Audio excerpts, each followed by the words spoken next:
This is Rikki Soumpholphakdy here for The Ring. I'm here with undefeated junior middleweight contender, number 1 rated WBO contender, Xander Zayas. We're here in Vegas. I think we know why. Yes, sir. So, tell us how you're feeling right now and why you're here. It's always nice talking to you. Always having a great conversation and somebody I consider my friend. So, Likewise, man. you know, it's amazing to be here in Vegas. To obviously, I guess everybody knows why. Fundora, Booker's fight tomorrow. They just made me the mandatory for the WBO. So I'm fighting the winner. So I'm here to watch them both and maybe size them up.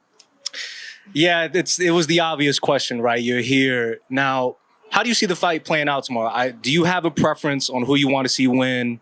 I know Booker is kind of being overlooked by the general public, but how would you break down the fight? How do you see it going tomorrow? Being honest, I feel like it's going to be a great fight. I feel like Fundora should win, but he is susceptible for a lot of things that Booker can do. We've seen it in the past fight for Fundora where he gets hit a lot. But I would like Fundora to win. For me, I think it makes more sense. Mexico, Puerto Rico, bigger fight, bigger crowd, bigger draw.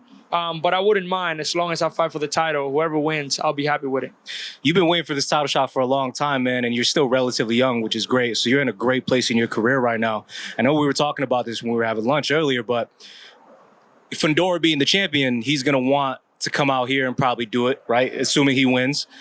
But how hard are you going to push to try, even as the challenger, to try and get that fight on the East Coast in New York City? Man, I'm trusting Top Rank that, to do a good negotiating part of the game so they can put it out in the East Coast in New York. I would love it to be in New York, but if it comes down to it and I have to come here and take it in his own backyard, I come out here and become a world champion. And speaking of Top Rank, there's been times where there's been the promotional differences, right, with PBC and Top Rank, but they've made fights happen, right? They did Fury Wilder, they did Foe and Inoue, they've done a few. So, are you worried at all about the promotional differences that might possibly get in the way of this? It could be something to be worried about, but I feel like we're all on the same page. I think like what we all know is the fight to make happen. Is a fight that makes sense for both of us. It's a fight that is gonna bring a lot of eyes to boxing and to us. And I feel like both promotional companies are in line on making it happen. How are you gonna feel though? Because I spoke to Sebastian yesterday, and I think in his mind he wants the gun for undisputed. He might want Bakhram. I know Kathy Duva is on record saying that she's going to contact PBC, assuming that he wins. What are you gonna try and stir up some headlines tomorrow and try and get in the ring, say something to Fundora, try to sway him differently? Because I know he's got his eyes on him undisputed. Yes, for sure. I feel like as every fighter, they want to be undisputed. Now I wouldn't say easy, but it's easier to be made. Meaning it's easier to make those fights happen to become undisputed.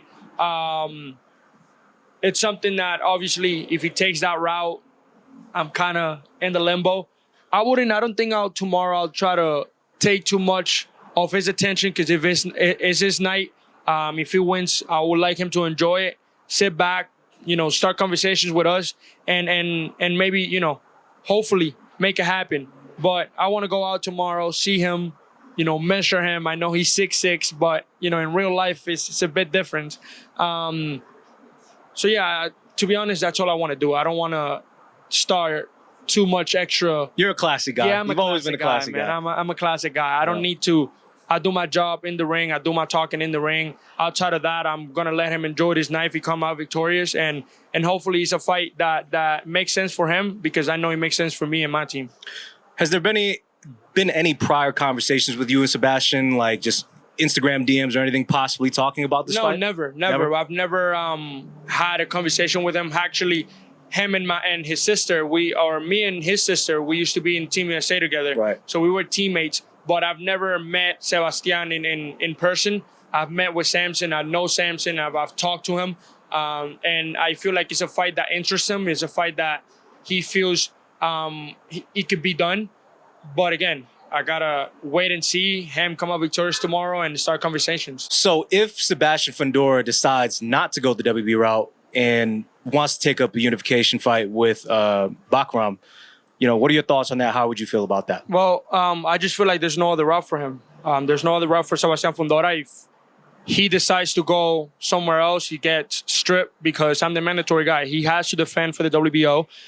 He hasn't done that yet, and I'm the next guy up. So that's the only route he could go if he want to keep his WBO title. If not, he'll get stripped. Now, I want to circle back and talk about some of the other guys in the division. I did speak with Vergil Ortiz in Saudi, and he was saying that, listen, Turki Al-Sheh had brought up a bunch of names, and you said you accepted immediately. He says, I didn't make the choice. I just fought whoever they told me to fight. Well, what were your thoughts on that? I mean, we knew that he had other options, but why offer the fight to 5 people knowing that we're fighters, we want to fight the best? And maybe 2 of them said no, but the other 2 said yes. So, I feel like they should go one by one. Whoever says no, discard them, and then, pick the one that says yes first. I did that right away, like I said, and it's part of the business. Yeah, of course. There was another fight last week. Callum Walsh, he had a spectacular knockout inside the theater at MSG, which is also your second home. Yes, sir. I know a lot of people are talking about that's a fight they'd love to see in the city. What are your thoughts on that? What were your thoughts on Callum's performance, and how do you feel about a future fight? I didn't actually watch the fight. I've never watched him live. I know who he is now. I know it's a fight that will make a lot of sense in a couple of years. I don't think right now it's gonna do any good for any of us. It doesn't bring anything for any of us. But I know in a couple of years, maybe in 1 or 2, it's something that is gonna sell out in the big room in Madison Square Garden for sure. Of course, I mean, you got the Irish fans who are really devoted to him. You have your Puerto Rican fans. Yes, I feel like it's a no-brainer at some point, especially if you end up being a world champion. Of course, he might get a title. Yes, that's a big fight to happen in the city. No, it's gonna be a great fight. It's gonna be a big fight. But I feel like we gotta let it marinate a little bit more. Fight bigger fights, become champions, and then have that conversation, because I feel like it's gonna be a very, very big fight at Madison. I wanted to circle back real quick because obviously it was Terence Crawford who said he's not coming back to 154, right? Talk about your relationship. Your dad was just showing me the photo of you and Terence from your third fight. What's your relationship like with Crawford? I know you both spent a lot of time at Top Rank. Yeah, man. Like? No, he's a great dude. He's always, every time he's around, he's always telling his stories about, him coming up and how all this, worked out for him and stuff. So great guy. A lot of respect to him. And yeah, like you said, he's moving up. I don't think he's planning on coming back down. It's going to be hard. It's hard for a lot of people to go up to then come back down and not just go up one weight class, going up 2. Right. So it's something that I feel like after that fight, if he decides to continue boxing, it's going to be on 68. If not, then he'll just retire. I don't feel like he has nothing else to prove in the boxing world. But yeah, great friend. Somebody that shows me a lot of respect, and I show him a lot of respect too. Was it a little tough being as close as you are, good friends as you are, that you were in the same weight class and you guys were kind of circling? No, never. Was it awkward at all? No, not at all. We actually hung out for my last fight. We're in the same room together. It's never awkward because it's boxing. Right. At the end of the day, if we need to fight because it's the fight that needs to happen, then we got to take that friendship aside a little bit and take care of business. But yeah, no, it was never awkward. I feel like we were both very natural, and yeah, that's about it. And I feel like no one ever thought that was probably no, for sure. Everyone knows he's gonna end up fighting Canelo. Yeah, definitely. September, right? I feel like everybody knew that was the fight he was looking for, and that's the fight he wanted.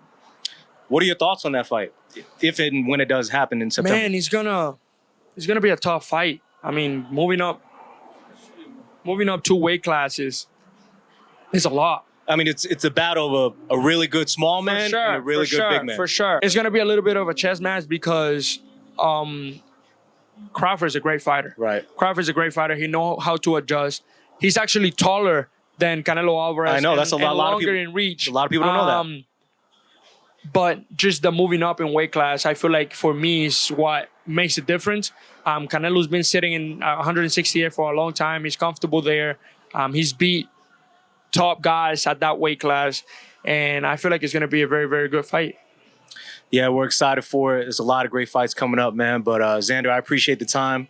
Wish you the best of luck, and hope you enjoy the fight tomorrow, man. Yes, sir. Thank you very much for having me once again. And it's always a pleasure talking to you, brother. Of course, brother. Take care.